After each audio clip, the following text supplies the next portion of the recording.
Salut tout le monde, j'espère que vous allez bien. Donc aujourd'hui, nouvelle vidéo zapping. On retourne sur X, se regarder encore énormément de séquences. Comme d'habitude, on ne perd pas de temps, petit like pour la force, petit commentaire pour le référencement. Et pour ceux qui sont sur téléphone et bien sûr, qui sont gentils, merci de booster la vidéo. Allez, on enchaîne avec la première news insolite qui nous vient de Focus. C'est avec le président argentin Milei qui devient la risée du monde. Il a oublié de supprimer un tweet programmé annonçant la victoire de l'Argentine et à la suite un jour férié alors que l'équipe a perdu la finale. Alors voilà le tweet, il a marqué « Fête mondiale, vu l'inquiétude concernant les célébrations pour l'exploit réalisé par la sélection Argentina, j'informe la population que, en fonction de ce que décideront les joueurs et le corps technique concernant le jour pour célébrer, celui-ci sera déclaré jour férié national. » Voilà le seum.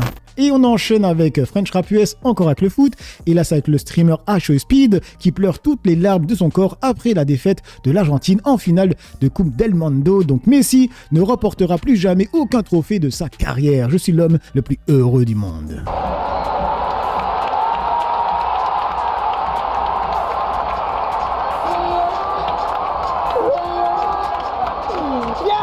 J'avoue que j'ai bien dormi. J'ai bien dormi.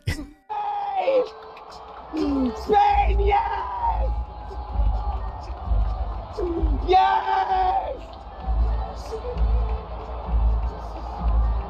I'm safe! They're fighting! Oh my gosh, they're fighting! C'est vrai, il y a eu de la bagarre. Regardez avec ce tweet de l'informatrice qui a marqué « Qu'est-ce qu'ils sont détestables, ces Argentins, voilà le genre de racaille que supporte Thaïs Escuffon, et ce pour des raisons purement racialistes, oubliant que les peuples autochtones d'Argentine ont été grand remplacés par une population européenne. »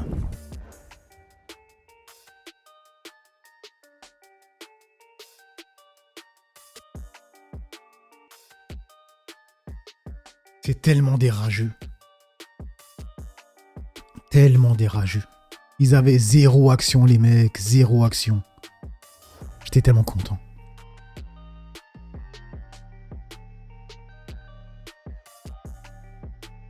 Mate-moi ça. Même pas de dignité dans la défaite.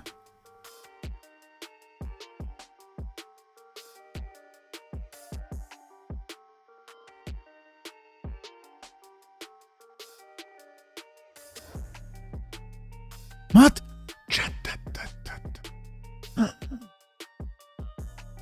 Quel niveau de rageux, mec.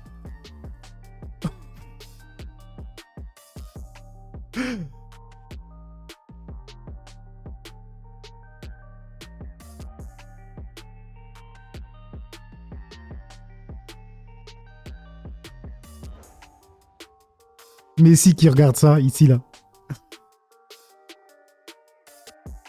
Messi, il se dit, je suis trop grand pour ça, franchement. Du coup, il y a une personne qui répond, oubliant que les peuples autochtones d'Argentine ont été grand remplacés par une population juive nazie, pas européenne, bordel. Bref, du coup, on enchaîne avec Alerte Info, c'est marqué Flash, l'Espagne soulève la deuxième Coupe du Monde de son histoire aux côtés de Donald Trump qui a décidé de se placer dans le cadre. Pas vraiment, parce qu'en fait, il était dans le cadre et ils ont attendu qu'il se casse pour célébrer. Regardez, attendez. Même là, il y a le joueur, il va lui faire « Ok, allez, va à gauche, regardez. »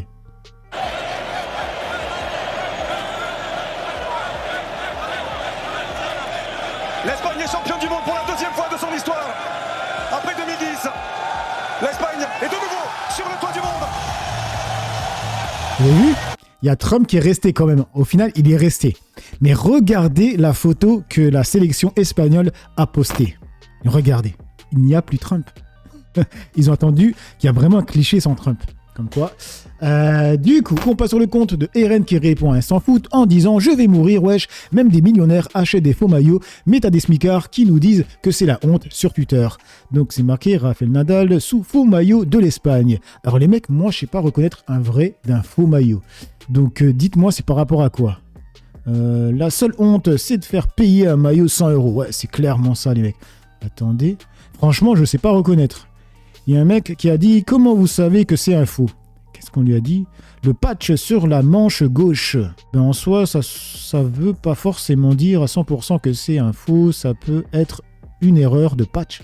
Attendez. Franchement, je sais pas, là c'est marqué 26, donc 2026. Quoi, c'est ce patch-là? Franchement, je m'y connais pas. Dites-moi dans les commentaires. Du coup, on enchaîne avec le compte de Serfia et ça parle encore de foot, mais cette fois en Italie, c'est marqué flash. Le journaliste sportif italien Luigi Esposito a été retrouvé mort près de Naples. Il a été abattu par balle avant que son corps ne soit incendié. Mais dans quoi il trempait le mec, hein, franchement. Gros que sait-on de la raison de son exécution? Réponse directe, hein, rien de concret, l'enquête. Ouvert, 53 ans, journaliste sportif, par balle incendié dans un terrain agricole pour effacer les traces et compliquer l'identification. Aucun lien établi avec son travail journalistique. Les enquêteurs reconstituent ses derniers déplacements. Mobile inconnu. Pour l'instant, affaire en cours. Tout reste ouvert. Bref, du coup, on enchaîne avec Kunta Vanakinte. Ça parle des frères Tate, Andrew Tate et Tristan Tate qui ont été arrêtés donc à Miami. Regardez.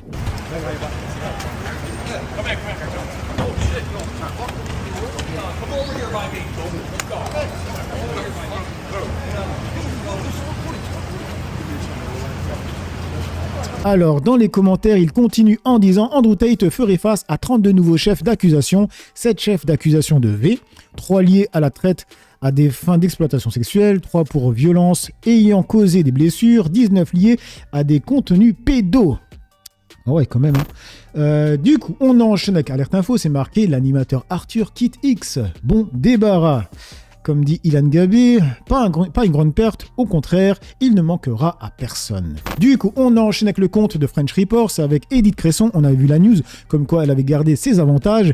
Et là, il y a Matignon qui a parlé, donc c'est marqué. Matignon explique qu'Edith Cresson a pu conserver son chauffeur et ses avantages d'ex-premier ministre pendant 6 mois pour raison de santé. La source, Le Parisien. Donc, raison de santé. Elle a assez d'argent, qu'elle soit malade ou non, elle a de l'argent, elle peut se le payer, tout simplement. Et il y a ça qui tourne, comme quoi elle aurait dit ça.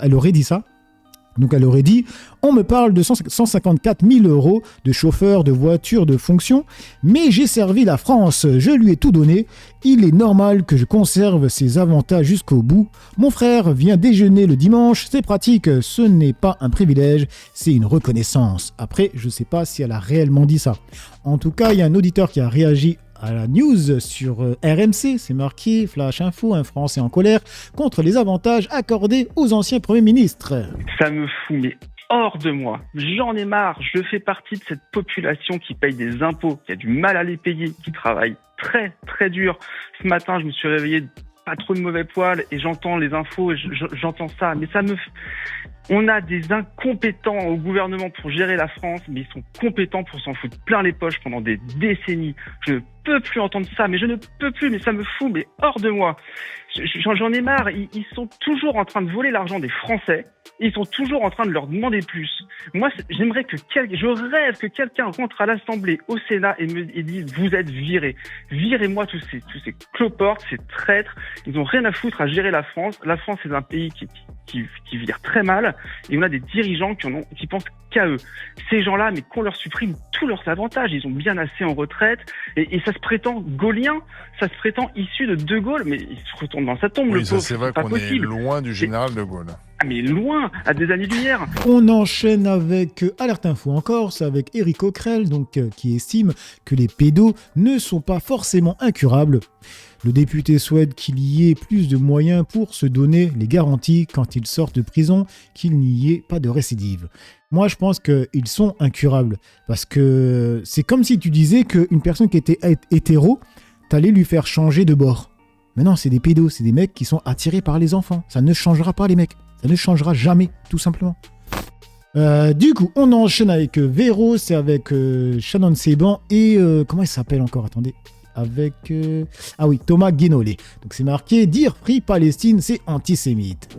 Une grande partie des Français souhaitent un barrage contre la France insoumise aux prochaines élections. Je vois également Shannon Seban est le plus grand danger pour la Je vois République. également qu'ils font des énormes scores, notamment à Roubaix, notamment à Saint-Denis. Ça, dans les quartiers.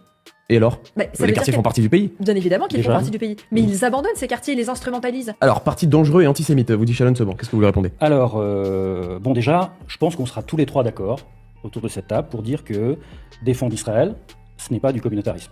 Et bien dans ce cas-là, en toute logique, défendre les Palestiniens, ça n'est pas du communautarisme non plus.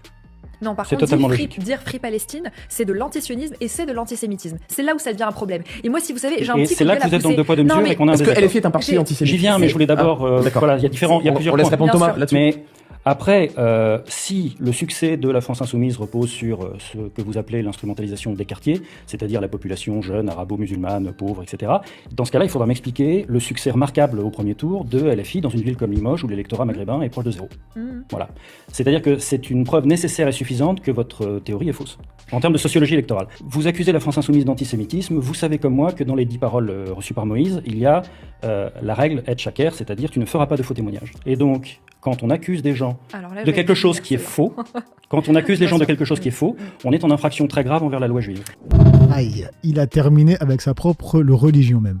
Et on termine avec le compte de Sabrina qui répond au tweet de Focus où c'est marqué en direct génocide à Gaza. Le ministre israélien Ben Gvir, avec plus de 10 000 Israéliens à la marche pour la colonisation de Gaza, a déclaré « Si on m'avait dit il y a 3 ans que nous contrôlions 110% de Gaza, personne ne l'aurait cru. Aujourd'hui, je dis que ce sera la colonisation juive dans tout Gaza. On expulsera ceux qui doivent être renvoyés. C'est notre Gaza. » בשטחי רצועת עזה, אף אחד לא היה מאמין. אז אני אומר היום, תהיה התיישבות יהודית בכל עזה. נעודד הגירה, נשלח את מי שצריך לארצותיהם, ואנחנו חוזרים הביתה. עזה...